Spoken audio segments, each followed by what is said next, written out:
We were discussing this morning Solomon, and in particular, at the end of his days, when he said in Ecclesiastes 2 and verse 17, I hate life. And we asked the question, how in the world could someone as wealthy, as powerful, who could have anything that he wanted, how could someone like that at the end of his days, who had it all, say, I hate life? We discovered, hopefully in studying together, a few of the reasons why. Because Solomon would reach out, that's who we're discussing, King Solomon. He said, I reached out to grab hold of things that would make me happy, and they just didn't really fill that void in my life. And we mentioned a few of those things already. And really, this is just a textual study of Ecclesiastes 2, verses 1 to 17. And the first thing we noticed Solomon tried to grab hold of was entertainment. He says, maybe I can fill that void. I can find that joy in my life if I go to entertainment. And I pleasure myself and I give myself joy and laughter and just have a good time, right? But he mentions in Proverbs 14 and verse 13 that the end of laughter is sorrow. The end of mirth or pleasure is heaviness. He realized that at the end of the day, entertainment was just a temporary pleasure. Because when it's all said and done, you're right back to where you started. You're not any better off than you were to begin with. We also noted that sorrow, he would go on to say in Ecclesiastes 7, ultimately sorrow for many reasons is better than joy. Right? It maybe puzzles you to think about that for a moment. But he says, really, what would you rather be at, a birthday party or a funeral? Well, some might say, I'd rather celebrate life, right? That's exciting. But Solomon says, it's actually going to be better at that funeral because you're going to be better for it. You're going to contemplate things in your sorrow that would cause you to be a better person. You're going to think about your end and where your life is. Whereas in your pleasure and in entertainment, you're not going to think that way. You're not going to be bettered for that. And we also noted James 4. Sin, we're going to turn away from that sin, not when we're joyful, but when we're sorrowful about that sin. And we talked about number 2, in Ecclesiastes 2 and verse 3, the elixir. Solomon says, I go to the wine. I'm going to try out the wine for a little bit. And we talked about the fact that it wasn't that he was becoming an alcoholic. He just gave himself to wine sometimes, and he tried to be wise about it at the same time, but he realized wine is just a mocker. It deceived me, and it really just, for a time, I got pleasure in that. I forgot about my woes. But at the end of the day, I was just worse off than I was before I ever touched the stuff. We mentioned Proverbs 31 with King Lemuel, and then we talked about Nabal as well. And Nabal had no idea. His life was about to be taken from him because he was wasted. He was drunk with this wine. And finally, when he wakes the next morning and Abigail tells him what was about to happen, she convinced David not to kill him, not to exact revenge. His heart just melted. His courage left him, and he became as stone in fear. He drank it, and for a time he was in pleasure, but at the end of the day, he was right back to where he started. And Solomon's beginning to realize this. Entertainment is not going to give me that joy. Pleasure, it's not going to do it. Alcohol, it's not going to give me that pleasure, that joy that I want either. And so we concluded by talking about work, employment. Well, maybe, this is a respectable thing. I'm going to go out and earn a living, make some money, and work hard. That's got to be what's going to give me pleasure and fulfillment, true happiness, right? We noticed in Luke 14 that some make that excuse. They use work as an excuse. And the fact is, at the end of our day, we're going to just end up giving all of our labors to the next person. It's not going to leave with us from this world. And I want to add something here and kind of clarify, and then we'll slow down and continue with our study. I mentioned this morning, and I don't want, with a topic like this, I hope it didn't become misconstrued, and nobody said that it did, but just to be sure that we're on the same page, I want to remind you that I'm not saying that work is bad. And I'm not saying it's not important for a man to provide for his family. But let me put it this way. I wish I'd said this morning and I didn't. God knows the difference between someone who's having to work for the needs of their family, who wants more than anything to be at service, but unfortunately they just can't be here. He knows the heart of us. He also knows the person who really isn't interested in whether they're here or not. They just use work as an excuse, like here in Luke chapter 14 and verse 18. And I do believe that with all of my heart, Matthew 6 and verse 33, if we really put our trust and faith in Him, He's going to take care of us. If we really want to prioritize Him, He'll help us make sure that we can earn that living and get the necessities of life and still be able to put Him first in our lives. That is possible, of course. All things are possible with God. And so if you need to make changes in that area, I want to encourage you. But God knows the difference. You know and God knows where your heart is. Do you want to be here? Do you want Him to be the priority? Or are you just using work as an excuse? That's what we're getting at with this idea of employment. But nonetheless, Solomon, he goes to it and he works hard. But again, at the end of the day, he realizes that work's not going to do it either.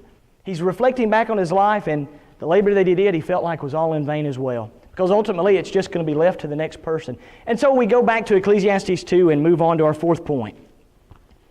Ecclesiastes chapter 2, this is where we left off.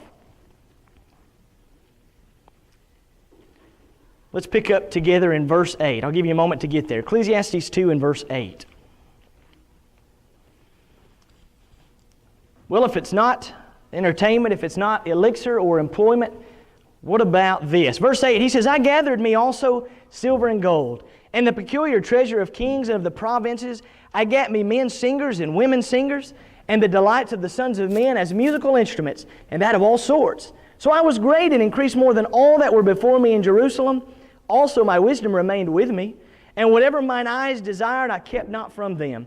I withheld not my heart from any joy, for my heart rejoiced in all my labor, and this was my portion of all my labor. Maybe it'll be the earnings, right? What I make. I worked hard, I earned this money, and guess what? I get to do whatever I want with all of my riches. Not just because I'm a king, but because I built houses like we talked about this morning. He said, and planted vineyards, and I did all this stuff, and so now I'm rich and wealthy. Now I can have anything that I want. That's going to make me happy, right? That's going to do it. Turn with me to Luke, or not to Luke, rather to 2 Chronicles 9, and I'm going to mention Luke on your way over there. 2 Chronicles chapter 9 gives us an idea just how wealthy Solomon was. Absolutely incredible. But as you're turning there, I want to mention to you at Luke. Luke 14 again, that parable there was the man who invited these other people to supper. Come and eat my supper with me. Have dinner with me. And this is a picture of Judgment Day, the Last Supper, the marriage feast. And the first person's excuse in verse 18 was that they had work to do. Well, guess what the second excuse was? This next gentleman in verse 19, he says, well, I just bought some oxen, 5 yoke of oxen, and I need to go test them out. Right? I just got some earnings. I just purchased this, and I need to go use it. Right? When I hear that, I can't help but think or compare it to someone who says, I just bought this awesome car, and I got to go test drive it. I got to go check it out and see how it is. That's kind of the idea. He's just using his money as an excuse. I'm just so rich. Really, I just don't even need God. People that are poor, they're the ones that need God. I've earned my living, right? I deserve what I have. Who is this God? I don't need Him. 2 Chronicles 9, look at how rich Solomon was. Verse 13. Now the weight of gold that came to Solomon, and notice this number, in weight, in 1 year, this is his yearly salary, if you will, was 166 talents of gold. Do you know how much that is? Did I just say 100? 600, excuse me. In 1 year was 600, 66 talents. That's 666 talents of gold per year. Now, I'm not going to get into that number a whole lot, but what do you think that might imply? You think that 666 is symbolic? Does that remind you of anything? That much gold, just in gold, according to the commentators that I'm reading, was estimated to be, again, this is just his salary in gold, not counting the silver and all the other things, was an estimated $20 million a year in his day. Not comparing that to this day, that's in his day, $20 million a year. Not to mention his possessions, his estate, his land, the livestock, the servants. His net worth, from what I understand today, at the end of his life, his net worth, I don't know how they figured this up, but supposedly was well over $100 billion. If we were to compare it to the earnings today. There's some rich folks in this world, but Solomon, you might just say, arguably tops it all. When he says he could have whatever he wanted, he wasn't kidding. Right? Money can buy it all. In fact, that's what he goes on to say. That's the attitude in Ecclesiastes 10 and verse 19. Money, he says, buys everything. Right? Money makes everything easier. Anything that you want, you can buy it. You're not doing good with the ladies? Just be wealthy and rich, and you'll find one. She's going to want you for your money. You can purchase her love, right? You can purchase. It's almost as if they believe that I can get so wealthy that I can purchase my way into heaven. And then you hear this argument. Well, if I make more money, if I become a millionaire and invest all this time, I can give more. I can give more. Well, in a sense, that's true. But think about how God looks at giving. Is God really interested in the amount that you give or the percentage that you give? Think about that for a moment. The widow gave 2 mites. 2 mites. That's nothing. Was God disappointed because of how little it was? No, because she gave everything that she had. Whether you give 15% as a poor person or 15% as a rich person, it's all the same to God. That's not an excuse to give yourself over to riches and these things. Let's go to Ecclesiastes 5, though. I don't want to do it again. I'm not going to make this a part 3, I promise. So let's go to Ecclesiastes 5 and continue forward. Solomon will add some more light on the subject here. Begin with me in verse number 10. Ecclesiastes 5 and verse number 10. He says, "He that loveth silver shall not be satisfied with silver, nor he that loveth abundance with increase. This is also vanity." He just comes out and says it. Listen, you want money, you want to be rich, it's not going to make you happy. Now, why is that? I remember when I was just about to turn 16, I wanted so much, I don't know why, but I really wanted a Mitsubishi Eclipse. That was just the phase I was in. It was silver. I loved the body style at the time.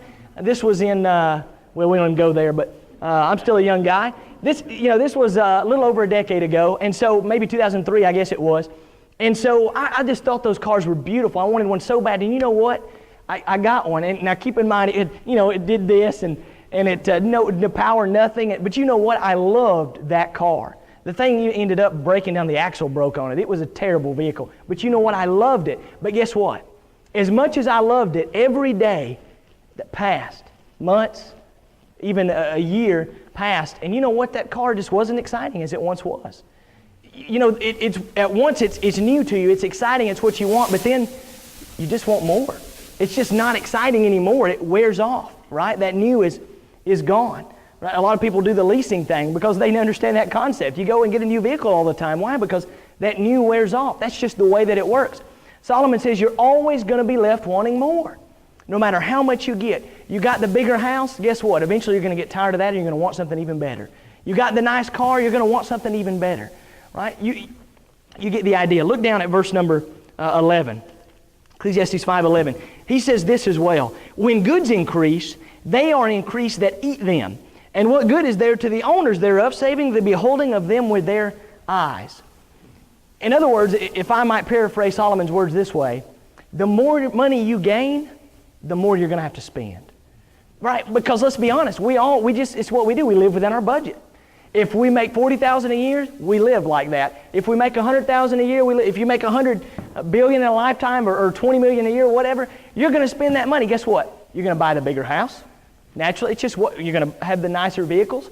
Why are you going to drive a 1970 Pinto when you can have a nice new car? You're no longer going to buy the off-brand stuff, right? Frozen pizza, young people. You're not going to get Sam's Choice. You're going to buy DiGiorno, right? You're going to start buying name brand stuff because you can afford it. The clothes that you got at Walmart, nothing against Walmart clothes. Now I'm going to go to whatever the name brand, American Eagle or Aeropostale or whatever the popular one is.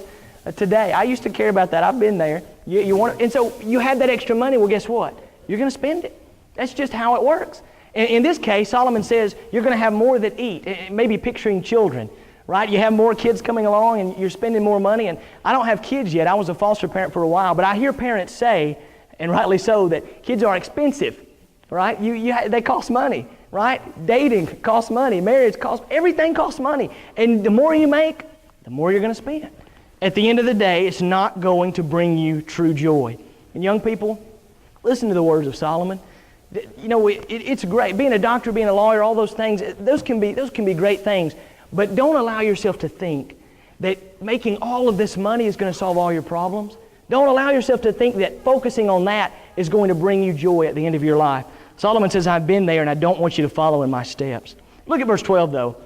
He goes on to say, the sleep of a laboring man is sweet, whether he eats little or much, but the abundance of the rich will not suffer him to sleep. Solomon apparently had many sleepless nights. I love it. It's wealth, it's great, but when your mind is set that way, it's always on your mind. I've got so many more things, I've got to be concerned about that. I've got to be concerned with all these extra bills, or in his case, all these extra servants, all these extra women. As we apply that today, I've got to be concerned with cleaning up a larger house. Or if I'm financially, that's all I care about, I'm concerned about making more money. How am I going to improve this even more? And you just can't sleep because that's what you care about, not spiritual things.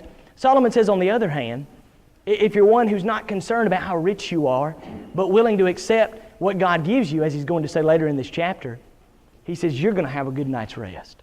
You're not going to be troubled like someone who is so concerned with material things. What about verse 13? He then says, there is a sore evil which I have seen under the sun, namely, riches kept for the... I just lost my place. Riches kept for the owners, verse 13.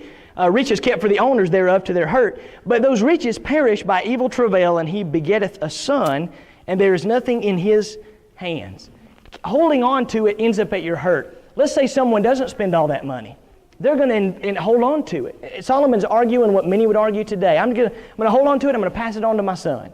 I'm going to pass that on to them. I'm just making a killing, right? And it's going to be a good thing because Solomon says it just ends up being to your hurt. Maybe he's implying that you're going to be a target, as one commentary said, for thievery, right? You're rich and you're wealthy, you're sitting on it, and you're going to be a target for that. Maybe it's that ultimately you're going to lose your soul over this and possibly sending that on to your kids. Do you really want to put the burden of a rich man, so to speak, on your children? Now, don't misunderstand me. I'm not talking about leaving behind some things for your kids. That's wonderful. I'm talking about someone who is sole concern in life is being rich and making sure that his kids are rich because that's the priority. Hopefully you understand the difference there. Look down at verse number 15. For time's sake, let's keep going. As he came forth of his mother's womb, naked shall he return to go as he came. He shall take nothing of his labor, and which he may carry away in his hand. Once again, Solomon realizes, all of this that I have, whether I pass it on to one that I like or don't like it, at the end of the day, it's gone. I can't take it with me. And at the end of the day, my son or whoever else gets it, he can't take it on either. Right? And keep in mind, Jesus made it clear, it's easier for a camel to go through the eye of a needle than for a rich man to enter heaven. Satan wants you to be rich because he knows how easy it is to get you devoted to those riches. Lay up your treasures in heaven, not here on earth. And Solomon learned that lesson. He doesn't want you to learn the hard way. He doesn't want me to learn the hard way. Finally, verse 17, all his days, we'll skip verse 16, all his days also he eateth in darkness, and he hath much sorrow and wrath with his sickness. There's a couple of ideas of what Solomon might have meant here, but I just want to make this point. I don't know for a fact this is what he was getting at, but I think of eating in darkness or eating alone is kind of the picture I see here. You think of someone who's so concerned about riches and wealth, chances are they really don't have a lot of true good friends, do they? If you know a lot of rich people that, and it's not that people don't want to be around them, because they do, they're interested in their money, but I'm talking about true companions and friendships. They just don't have time for that. And so they sit down to dinner, who knows if they're close even with their own family because of their priorities, and they're in darkness. For time's sake, we won't turn to it together, but maybe mark in your notes Ecclesiastes 4, 9 through about verse 13, where he says there two it's better than one. And he gives all these beautiful reasons why companionship is such a blessing. I love those passages, Ecclesiastes 4, 9 through 13. But we must move on. Ecclesiastes 2 and verse 19, again there he says, I'm going to pass this on to someone, and it may end up that all of these riches, these billions of dollars in today's age that I have, may end up going to a fool who's just going to waste it. He says it's just not going to bring you joy at the end of the day. What about in the fifth place? Education. Back to Ecclesiastes 2. Ecclesiastes 2 again, verse 12. I realized the earnings weren't going to cut it, and so he goes to education. Now, at least Solomon arguably here is heading in a better direction, right? It seems to be a little better, each one of these maybe, in a sense, better than the previous, some of them anyways. But look at verse 12. This time he says, I turn myself to behold wisdom, madness and folly, for what can the man do that cometh after the king? Right? How is he going to bring anything new? Right? Nothing new under the sun, as Solomon would say again and again. Even that which hath already been done. Then I saw that wisdom excels folly, as far as light excelleth darkness. The wise man's eyes are in his head, but the fool walketh in darkness. maybe it's education that will do it. Wisdom and knowledge. Now keep in mind, the wisdom and knowledge he's talking about are really twofold here. Wisdom in a knowledge in a good sense, and not so much in a good sense. The difference between that which is spiritual and that which is worldly. And in this sense, he seems to be talking about the worldly. In fact, if you look at Ecclesiastes 1, I believe I put this up here. Yeah, Ecclesiastes 1 verses 17 and 18, look at what he's just said about wisdom. He says, I gave my heart to know wisdom, to know madness and folly. I perceive that this is vexation of spirit. This is a negative wisdom we're talking about. For in much wisdom is much grief, and he that increaseth knowledge increases sorrow. You know, when I first read that, it reminded me of, learning about things that are negative. The more, for example, the more you hear about or gain knowledge about what's going on overseas, that's depressing to think about. Or what might be trying to go on even in this country in the future. So in a sense, the more knowledge you gain, or maybe you're like me and you've had a place that you love. Maybe it was a restaurant. You love to eat there, but then you learned kind of how things run in the back, and you just don't want to eat there anymore. Have you ever been there? It's just ruined for you, right? I get that idea here, but maybe more so what Solomon is saying is the more that you learn and know, the more you realize how little you do know. It's almost as if there's a paradox here. The more wisdom I gain, the more foolish I realize that I am. All right, I just want to know more. And so in that worldly sense, in learning the world, he says it's in vain. But he does address some good things too. Look at Ecclesiastes 9, for example. Again, on the flip side, he's heading in the right direction, and he's realizing that. Wisdom can be a good thing, not the wisdom of the world, but the wisdom of God. Look at verse 14 of Ecclesiastes 9. Solomon says, there was a little city, and a few men within it, and there came a great king against it, and besieged it, and built great bulwarks against it. Now there was found in it a poor wise man, and he by his wisdom delivered the city, yet no man remembered that same poor man. He was poor. That's what really matters is riches and wealth to people, right? This was a poor guy. Nobody even remembered him, and yet his wisdom is what saved the city. He delivered them, and yet there was no recognition. And Solomon, of course, thinks of this as a bad thing. Verse 16, then said I, wisdom is better than strength. He's figuring it out. Nevertheless, the poor man's wisdom is despised. His words are not heard. Because he's not popular, he's not wealthy, right? He has no authority, but he's wise. Verse 17, the words of wise men, he says, are heard in quiet, more than the cry of him that ruleth among fools. What a powerful passage. And then verse 18, wisdom is better than weapons of war, but one sinner destroyeth much good. He's figuring it out. Wisdom is a good thing. Wisdom is better. Wisdom is the way to go, but not the wisdom of this world. That is, of course, spiritual wisdom. But the wisdom he's talking about, the knowledge of this world, that was vain. And so in grasping for that too, it was vanity for him. It was failure. We can do the same. We can go and focus on learning and learning and learning. There's a lot of folks who have, and don't get me wrong, I love education. I love school and education and learning. And one day it would be neat to go on and get more education. I love it. It can be a great thing. Nothing wrong with having a doctorate degree or anything like that. But again, there's a fine line between using that in its proper place and allowing education to cause you to care more about it and succeeding in that and learning that than learning or being educated about God. You know the difference. And Solomon's learning that lesson as he wants us to. And then finally, let's keep going as we conclude. The end. Ecclesiastes 2, one more time. Ecclesiastes 2. I hate my life if it's all about, in the sixth place, the end. And again, he's thinking about this in a worldly sense. Let me show you. Ecclesiastes 2:14, the latter part of this text says, and I myself perceived also that one event happeneth to them all. Again, I'm at the end of Ecclesiastes 2:14.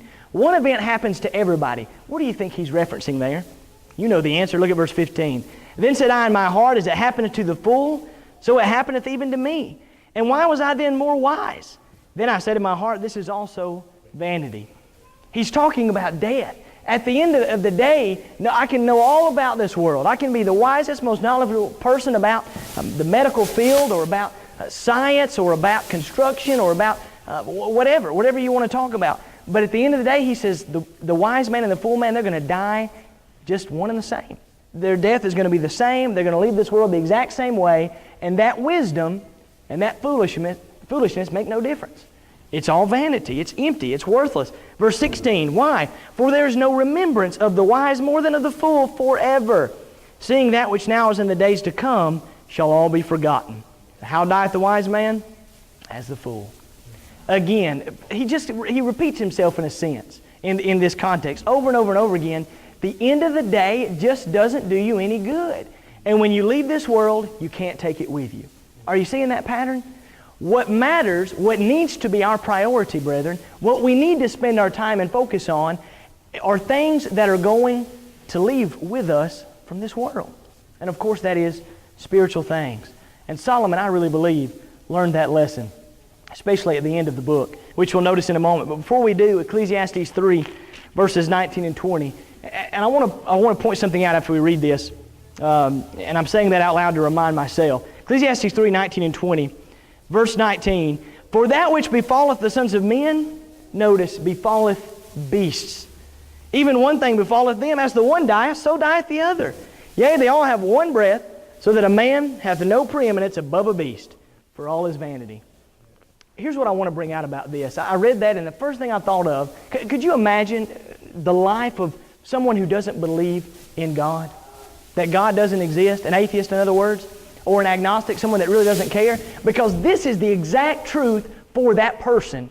At the end of their life, they're no better than a dog or a pig or any other beast. Just like Solomon says, because in the end of their day, according to what they believe, they just die like the animal.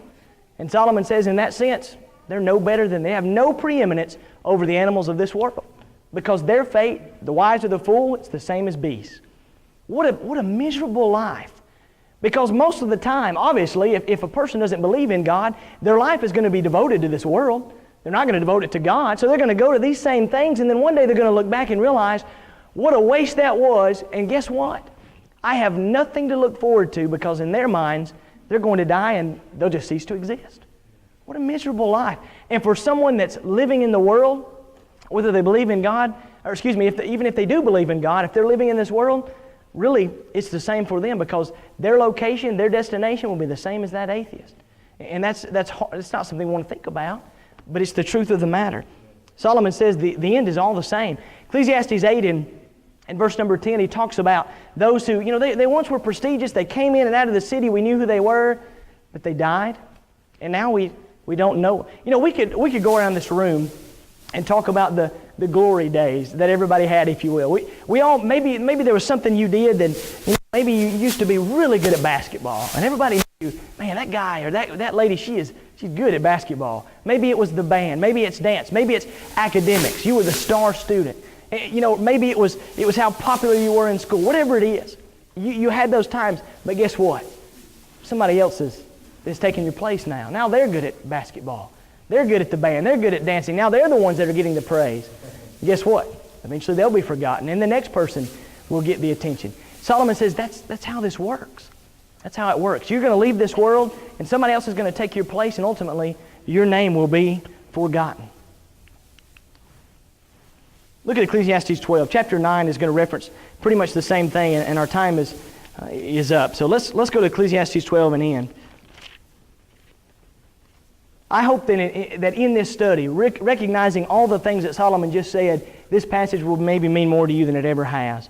Ecclesiastes 12, he says, I grasped for all those things, none of it did it for me. Not entertainment, not elixir or wine, not employment, not my earnings, not education and knowledge of this world, not thinking about the end, being concerned about physical death in that not spiritual sense, but a physical sense. None of it did me any good. And then he figures it out. Ecclesiastes 12, verse 13. Let us hear the conclusion of the whole matter. Everything that I put in this book culminates to this right here. This is what it's all about in two passages. Let us hear the conclusion of the whole matter. Fear God and keep His commandments, for this is the whole of man. Literally, the whole duty of man, some translations say. Everything that you are, 100%, all that matters is fearing God and keeping His commandments. One day when you stand at the end. Whether it be tonight, if the Lord comes back again, decides not to delay His coming anymore. Who knows when that end is, but one day we're going to look back on our life because it's over. What are we going to see? Are we going to be like Solomon? Or are we going to know that it was not in vain? Because I devoted my life, I feared Him and listened to His commands. Let's just pause for a moment and be hypothetical here. And let's say the Lord does come back tonight, this very night. And right now, it's over. And you've got to look back on your life. What does it look like? Would you feel like Solomon? Or do you feel like you're ready? You're ready to go. Look at verse 14, and the lesson will be yours. He says, this is why. This is why it's all that matters. Because in the end, God's going to bring every work into judgment with every secret thing, whether it be good or whether it be evil. Solomon says, I thought the same thing. You know, those sins, those things that I had going on behind the scenes, nobody knew about them. Well, guess what? I realized one day when I left this world, if I didn't make it right, everybody was going to know about it because God did. Right? That sin that's in your life right now, brothers and sisters, I hope it's not there. But if it is, the one you're hiding that you think nobody else knows about, it's only you, God knows. And when the end comes, if that's not fixed, everybody else is going to know too. There's nothing Jesus says hidden that will not be revealed. And I know that's not pleasant to think about. But Solomon says, I'm telling you this because I want you to learn it now before you learn it the hard way like I did. Don't go to entertainment. Don't go to wine and riches and all of these things and think that that's what's going to make you happy, because in the end you're going to look back and you're going to wish you hadn't. Don't do it. Friends, if you're here tonight, and you are here tonight in the sense that you have another moment, you have an opportunity right now to turn this all around before it's too late. We beg with you, as Solomon would if he was here today, we beg with you to do that. If you're not putting your priority, your life in the hands of God, turning away from all these other things that are deceiving and making you think that you're really in pleasure, but you're not, you need to fix that tonight. If I'm in that sense, I need to fix that tonight. We want to encourage you and pray with you and for you. You know what to do, brethren. If you're subject to the invitation, fix it. We love you. Come forward right now as we stand and sing together.